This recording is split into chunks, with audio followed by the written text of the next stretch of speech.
덴마크를 따르자. 해결 대안으로 덴마크를 따르자. 덴마크가 어쩐지 한번 같이 살펴보겠습니다. 세계 행복 지수가 1위인 나라, 평화 지수가 2위인 나라, 아주 대단한 나라입니다. 덴마크가 1등 그 이유가 무엇일까요? 덴마크에 대해서 한 40년 전에는 나도 상당히 그 이스라엘과 덴마크에 대해서 향수를 가지고 있었습니다. 이 나라가 얼마나 잘 사는 나라가. 그때만 해도 이 사악한 해적으로서 지금은 농업 선진국이 됐습니다. 덴마크 인구는 지금 560만 명이니까 뭐 얼마 안 크거든요. 절반 크기지만 세계 6위의 경제 대국이다. 안데르센 동화의 나랑거리가 또 있다.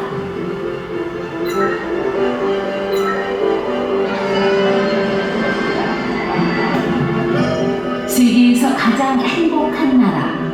사람들도 쉽게 행복을 말한다.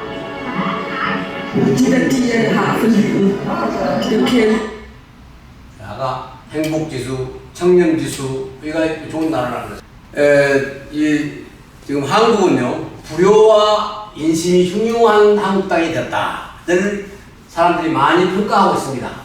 생존할 필요가 없는 자멸의 한국인지도 모르죠. 뭐 그래서는 안 되는데, 사악한 해적의 나라라고 이 덴마크는 여기 해적들을 많이 벌려가지고 중간에 이 나라가 유지해 왔었습니다. 해적의 나라. 그래서 이제 구룬두비라고 하는 목사님이 눈물로 전 국민으로서 국가가 화합하여 회복되었다. 이제 이분이 목사님인데요. 그 사람이 이제 그렇게 죽었습니다만 그때 그것 때문에 죽었어요. 덴마크는 지금 우리나라 아파트와 같은 것이죠. 3, 4, 5, 7. 덴마크는 안 가봤는데 로마에 가보니까 전부 이렇게 지어놨어요. 국가의 정식 명칭은 킹덤 오브 덴마크, 덴마크 왕국입니다. 덴마크의 국기는 현존하는 국기 중 가장 오래된 국기로 기네스북에도 피와 발트해를 가르는 곳에 위치하며 남쪽으로는 독일과 국경을 접하고 북쪽으로는 43,000제곱킬로미터로 10만 제곱킬로미터인 한국의 절반보다 작은 크기입니다. 인구는 2019년 기준으로 약 570만 명이 살고 있으며 이는 그러니까 부산보다 조금 크다는 얘기죠. 덴마크 제품에 세계적으로 적용이 사용되고 있다. 덴마크 프리미엄 메가 100% 더블 숙성 라거 이런 것들이 지금 시중에 판매되고 있거든요. 이게 덴마크에서 만드는 거니까 우리가 로얄티를 거기서 주고 지금 쓰는 겁니다. 이게 그냥 쓰는 거 아니에요.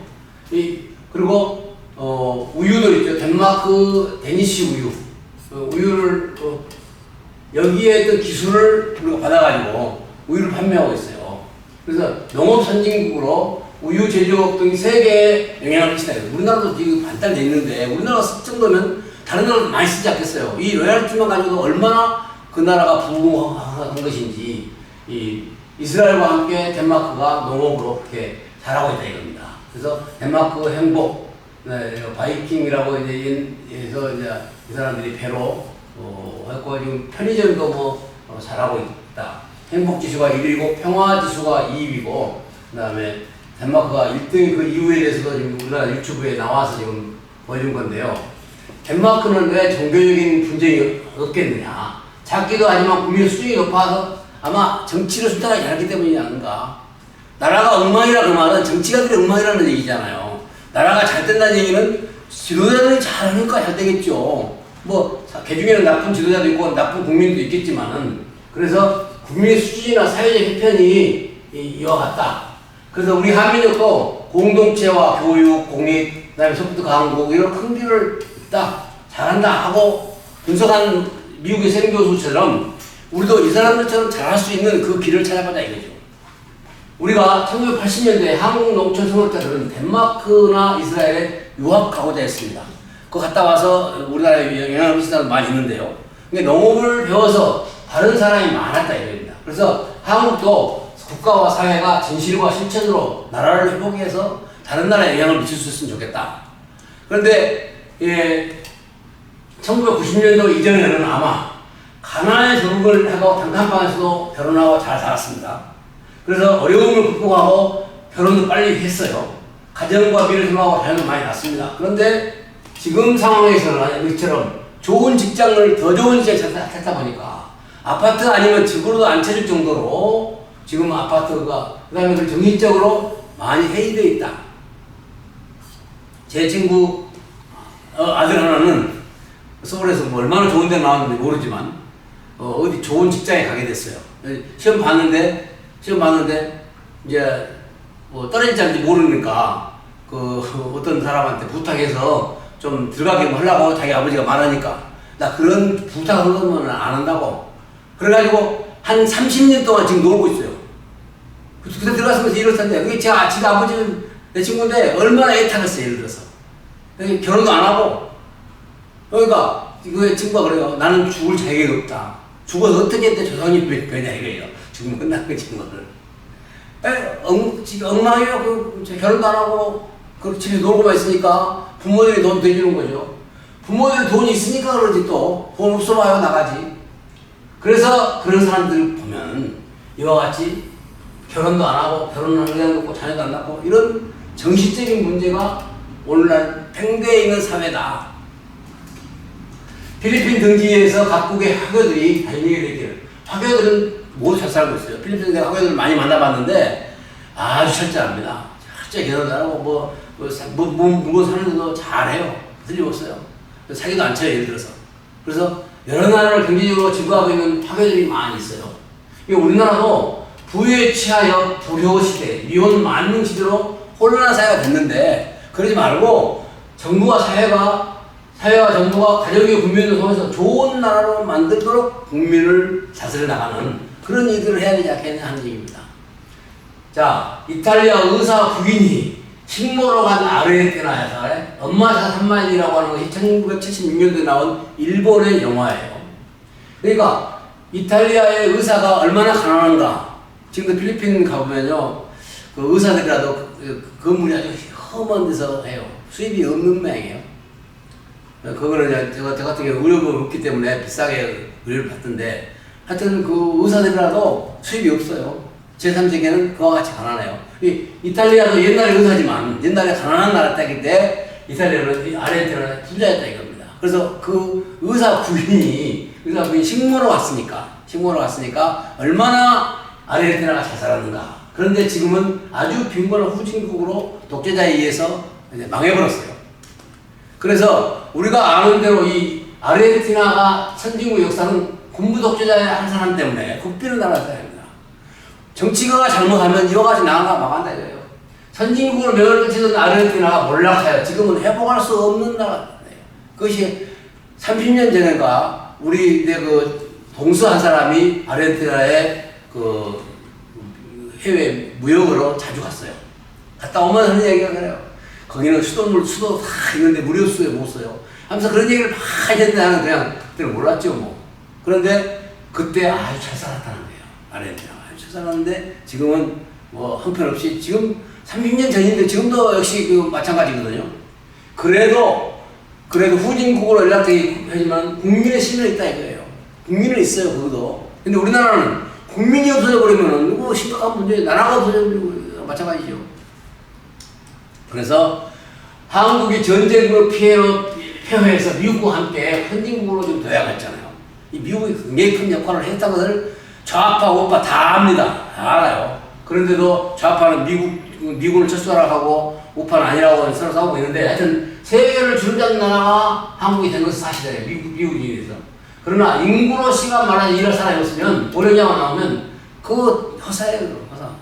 필요 없는 거죠. 미국 사람들이 와서 우리나라 농사짓고 우리나라 일을 줄 건 아니니까. 그래서 폐폐하고 타민적으로 지배를 받게 될 것이기 때문에 지금 이 인구 문제를 적극적으로 해 나가서 인구로시가 말리는 면 안 되네. 그렇게 되면 체력대 부자라. 가난한 사람도 역시 얼마 후에는 자손이 없어서 몹시 가난하게 살 수밖에 없다. 아무리 부자라도 아무리 지금 대기업가라도 이런 사람이 없으면 다 문 닫는 거죠. 그래서 이런 출산적 문제 원인과 문제점, 경고, 전문가들의 분석 이런 것들, 그다음에 부부 흉년에 대한 대안은 없는가 이런 국민운동에 대한 전체적인 방향이 좀 짚어져야 한다고 봅니다. 그래서 저출산 원인이 뭐냐, 돈이 많이 들어간다, 교육비가 많이 60% 들어가고 또 결혼 후에 자녀를 가질 필요가 없다. 여가 여자들은 65%고 결혼할 의향도 없다가 절반이고 출산할 의향도 없다가 56%니 이와 같은 상황에 지금 사람들의 생각을 바꿔줘야 된다는 얘기예요. 7,170명을 조사했는데 결혼을 반드시 해야 한다가 39%밖에 안 됩니다. 그러니까 나머지는 결혼을 안 한다는 얘기죠. 그 다음에 결혼을 하더라도 아이를 가질 필요가 없다 하는 60%라는 얘기입니다. 그러니 얼마나 지금 사회의 입장이 사람들의 생각이 어쩐가 하는 것을 우리는 봐야 되고요. 그래서 결과가 25-49세까지 남성 절반의 미혼이다. 그리고 인구도 뭐 많이 낮겠다 했는데 실제로는 또 그렇지 않고, 그 다음에 뭐 저출산에 대한 이름만 붙여서 하는 정책이라든지 결과는 돈을 더 쓴다고 하지만 출산할 수는 적어진다든지 이런 전반적인 문제에 대하여 우리는 심각하게 생각해야 됩니다. 아까 골든 교수가 말한 것처럼 한일 등 동아시아 국가들이 저출산의 공통적 원인이 있다. 그것들에 대해서 지금 이야기하고 있고 2040년대는 지방대가 60% 표현된다든지 또 출산율이 200명 남녀가 한 세대 반 후에 12명이 된다든지 이건 아주 심각한 문제를 지금 단순한 표로 보여주고 있는 것입니다. 서울은 0.59명인데 전국은 0.78명. 서울은 더 아예 못난 거죠. 서울이 월급은 많지만 생활비가 많이 들고 집값도 비싸고 환경도 나쁘고 그래서 살기가 어려운 겁니다. 월급 많다는 것만으로 평가할 수는 없다는 얘기죠. 그래서 지금 서울로 모여드는 문제도 정책적으로 국민운동으로 이거 벌려서 해결해야 되는 거예요. 인구 감소되고 저성장, 빈곤, 고령화 이런 문제가 겹쳐서 나타난다 그런 얘기입니다. 그래서 이제 90년대생은 괜찮다. 다 틀린 출산율 전망이라 이거예요. 출산 전망이라는 것이 틀리게 하고 여러 가지로 참 잘못을 많이 하고 있다. 이 사람이 말한 대로 출산율이 지금 국가가 위험하고 그다음에 2000년 이후 대학이 19곳이 폐쇄됐으니까 아까 말한 2040년대 가면 60% 지방대학이 나가니까 지방대학이 폐쇄되면 수도권에 있는 대학도 역시 축소된다는 얘기죠. 그래서 6.25 대한민국이 끝나가는데 이 사람이 지금 한양대 교수인데 한양대 이미 시작된 종말 대한민국 살인자에서 이분이 이 인구 문제에 대해서 많이 연구한 분입니다. 그래서 점점 노인이 많아져서 2070년대에는 50%가 되니까 50%의 노인을 부양하기 위해서 얼마나 사회적으로 어렵겠는가. 그런데다가 이제 없으면 이제 이민이 들어올 텐데 이민이 모슬렘이 들어와가지고 지금 30만 명 들어왔는데 들어와서 앞으로 어떻게 사회를 복잡하게 만들 것인가 하는 것은 뻔하다 이겁니다. 그래서 이대로 가면 위험하니까 행복한 한국 상황을 지금 여러 가지로 분석을 하고 저출산 문제에 대해서 경고를 하고 있습니다. 자, 이건 동네 앞에 찍은 사진인데요. 사람들이 다 혼자 살기 때문에 이렇게 생활을 합니다. 이렇게 살아가고 있어요. 몸도 약하지.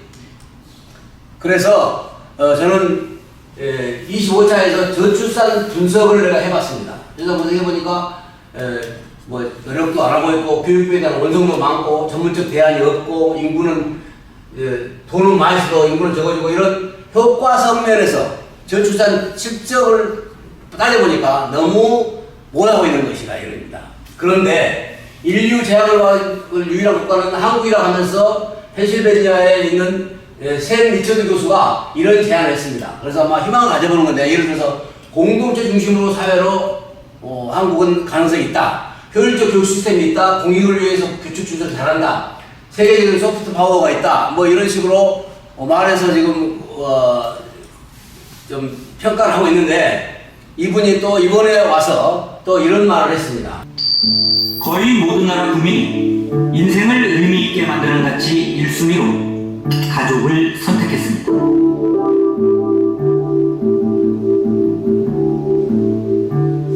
그런데 한국인만 물질적 풍요가 가장 중요하다고 응답한 것으로 나타납니다.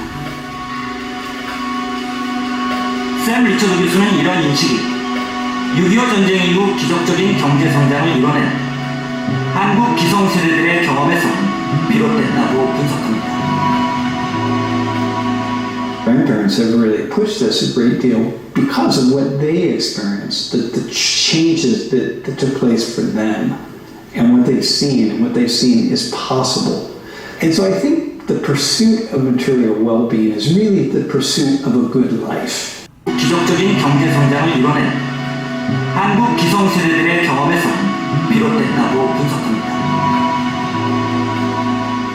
You know, Korean parents and grandparents have really pushed this a great deal because of what they experienced, the changes that took place for them, and what they've seen is possible. And so I think the pursuit of material well-being is really the pursuit of a good life. 이 샘 교수는 한국의 부를 경험한 부모들이 밀어붙여서 그들의 삶에 대한 변화가 발생했고 그것이 물질의 풍요로 가능하다. 그러니까 물질의 풍요에다가 중점을 두다 보니까 이러한 변화가 생겼다 하고 분석을 했습니다.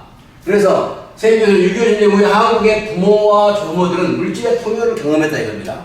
그래서 그것이 실제 인생을 만드는 좋은 것이고 그들 삶에서 변화가 발생했기 때문에 가능하다. 그렇게 해서 살아라. 이런 스타일인 거죠. 예를 들면 북한은 계속 경제가 올라가지 않고 있습니다. 그러나 남한은 2003년부터 아주 급격하게 올라가고 있습니다. 2014년부터 많이 올라가고 있고 2007년에 많이 올라가고 굉장히 좀 올라가고 있어요. 되게 잘 살아가고 있다 이겁니다.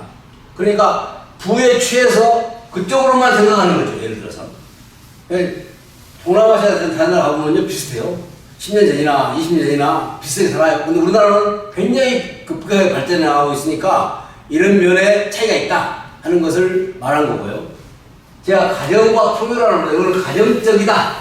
여기는 풍요만 추구한다 하는 면에서 제가 가정과 풍요 시대의 차이라고 말했는데 아마 이전에는 가난하기 때문에 일을 열심히 해라고 닭감방에서라도 결혼을 했습니다. 그런데 아마 2010년 이후에는 더 좋은 직장만 고르다 보니까 집도 지금 아파트가 없으면 집이 없는 걸로 친다든지 뭐 이런 식으로 말하는데 뭐 닭감방에서 살면서 시작했던 것 비교하면 엄청나게 생각의 차이가 많다거든요. 이 어려움을 그때는 극복해 나갔는데 지금은 정신적으로 완전히 해결된 사람들이 한 50대, 60대 사람들은 지금 정신적으로 너무 해결됐다고 여러 가지로 한탄하고 있어요. 그때는 18세, 30대가 다 결혼이 다 했습니다. 그러니까 결혼 안 하면 안 되죠, 예를 들어서. 근데 지금은 25, 49세가 절반이 미혼이다 이겁니다. 결혼 안 하려고 할 수 없는 환경이다 하고 핑계만 대고 있고 말만 하고 있다고 해서 결혼 안 하려고 출산도 안 하려고 그래서 여기 7% 해야 됩니다. 근데 저는 가정과 미래를 생각해서 결혼도 하고 자녀도 3대 8명 낳고 그랬는데 이런 차이가 있는 것은 이런 아까 교수가 말한 그런 것에 의한 그 결과다 하는 것을 지금 분석하고 있습니다. 카이스트 이번에 3월달에 카이스트 아이들 4명 자살한 거 여러분들 아시죠?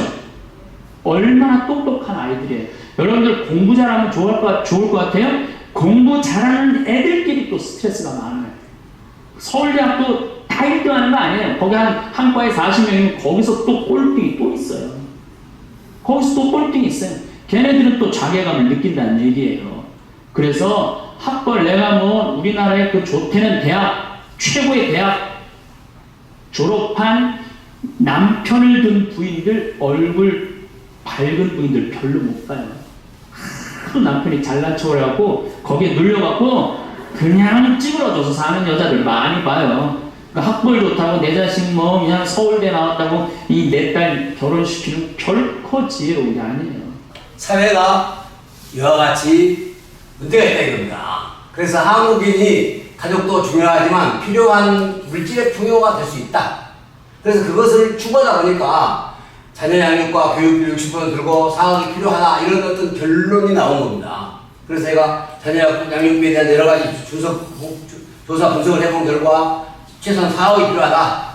그다음에 교육비 부담이 많다 하는 것을 보건복지부에서 연구했다든지 이런 것들을 시사해주고 있다 이겁니다. 그래서 지금까지 한국 정부가 4,500만 원을 일생에 주고 있습니다. 모두 합쳐보면 그 정도 주는데 이거 갖고는 지원을 부족하다 됩니다. 이러다 보니까 결혼을 안 한다고 출산을 안 한다는 그런 결론이 나올 수밖에 없다고요.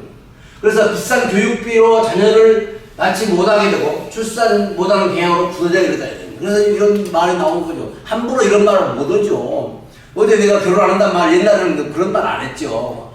은근히 하고 싶었죠. 지금도 하고 싶겠지 물론 마음은. 그런데 이런 현실 속에서 다문화를 많이 낳는다. 아니요, 다문화도 한두 개밖에 못 나요. 돈이 많이 있는데 그 외에도 저출산뿐만 아니라 사회적인 여러 문제가 여기서 발생하는 것입니다. 그래서 4억 정도의 출생아에게 필요한 재정을 지원해야 된다. 프랑스가 우리나라도 우리나라가 프랑스보다 9배가 더 많이 든다는데 프랑스보다 9배 줘야죠. 이스라엘과 같은 금액이 아니라 한국은 매우 비싼 교육비와 질 낮은 교육비 방향으로 세계적으로 비싼 사교육비 팀이 있는 건데 이런 것들을 어쩔 수 없이 의탁하는 공교육을 해결할 비용과 방향이 필요하다 이겁니다. 이런 것들을 하지 아니하고 출생아만 적다. 출생하는 사람 많이 난다. 청년들에게만 말한다. 이건 이야기가 안 되는 거예요. 그래서 제가 가상으로 매년 출산수를 이렇게 2% 3% 해서 43만 명으로 연평이 하고 돈도 129조를 들어서 이 국가가 이 문제를 해야 된다. 그래서 가장 다자수를 한국인 다문화 국제결혼 입양을 해외에서 받아가지고 이 인구를 채워나가야지. 이건 안 하고 얼마 있다가 이제 다른 이민이나 간다든지 이런 것은 아주 위험한 방법이라고 지금 유럽에서 다 경험하고 있습니다. 그리고 교육계와 다른 국민의 원망을 해결해야 됩니다. 교육 비싸서 자녀 못 낳겠다 하는 것은 옛날부터 하는 얘기인데 이런 부분을 국회의원들이나 국민, 국가가 법원에서 이걸 해결해 줘야죠. 그러면서 국민들의 의식을 변화시킬 수 있는 어떤 일을 해야 됩니다. 안 된다, 못 된다 하는 것만 지금 많이 나와 있는데 대안은 없다. 아닙니다. 가정교육 국민운동을 통해서 이런 실태를 파악하고 구체적인 방법들을 다 써서 일을 해 나가야 한다는 얘기죠. 그래서 국회에서 법제화를 희망하는 출생아 대책은 한 출생아 대책을 사업하고 그 다음에 가정교육 국민운동을 철저하게 이와 같이 대책을 해서 벌리고 이러한 구체적인 대안을 작성해서 방송도 그렇게 해 나갈 때에 이런 문제가 해결되고 이렇게 해결해 나가자고 해야지 국민이 해야 될 일이고 나라나 국회가 해야 될 일이다. 저는 그렇게 보는 것입니다.